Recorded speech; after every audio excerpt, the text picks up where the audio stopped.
I'm photographer at large Mike Bowers. I'm talking pictures this week with columnist for The Australian, the one and only Jack the Insider, and welcome back to our penultimate show for 2024. Penultimate. Very good word. Great to be here, Mike. It's a great word, isn't it? Mr Albanese was off to G20 and to misquote a Peter Allen song, when my PM smiles at G, he goes to Rio. Oh, very good. So there's a couple of blokes who've fallen off a cliff, but Sir Keir Starmer's approval ratings are now negative 38. They were positive 4 in July. That is a cliff dive of a honeymoon. That is. Labor here is not looking too flashy either. Yes. Probably I'm that far ahead of you in the ratings.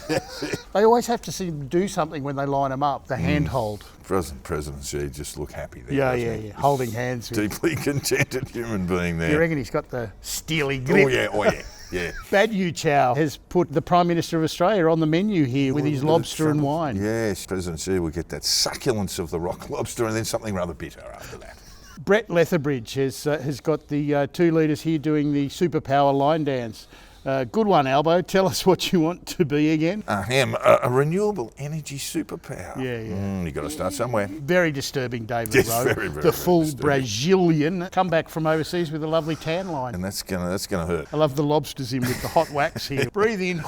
Yes, could get a bit messy. Lovely David Pope. The Tasmanian rock lobster tries to buy more time. Right then, who ordered the 45 Hong Kong democracy activists, and who's having the Newcastle Harbour climate protest exclusion hotpot? Albo's probably going to buy, right? Yeah.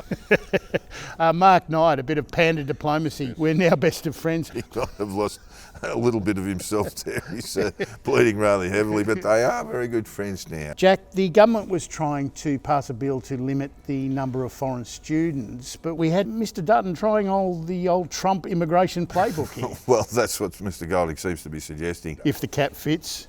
You can wear it. You can wear it. Fiona Katauskas has drawn a degree in political footballery.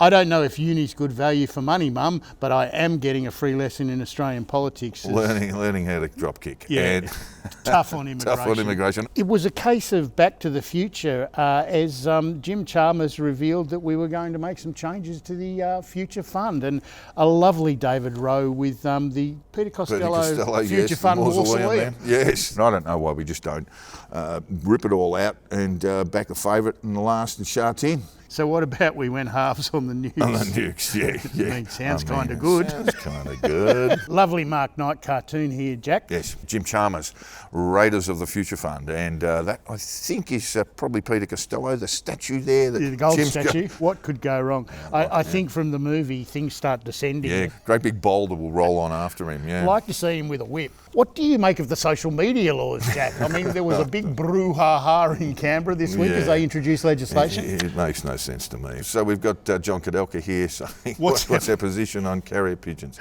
Yeah. And I think the answer should be the pigeons must be 16 or older. It's sad we had to say goodbye to the zingers this week as Bill Shorten gave a valedictory speech, and I must say it was a pretty good speech. Beautiful speech, yeah, I enjoyed it. He genuinely attracted bipartisan interest in the speech. Yes. Whole family came to watch. When he was stressed, he'd get all these lines, and we used to call it full Wi-Fi because it looks like the Wi-Fi sign. Download a movie with that one. You could, and then we had half Wi-Fi here when it was just a little bit slower. Farewell to the full Wi-Fi and half Wi-Fi. Well done, Bill Shorten, on a great career and a wonderful speech on Thursday. Yeah. Finally, our own Kathy Wilcox, cartoonist for The Age and Sydney Morning Herald, won the Walkley for Cartoons. This is the year. winner, yes. And it's, meanwhile, in Australia. In case of corruption or misconduct, break glass. Yeah, with the whistle here. Yes, and glass breakers will be prosecuted. Yeah. Jack, it's been a great pleasure unpicking events this week. Thank you very much for taking the time. My pleasure, Mike.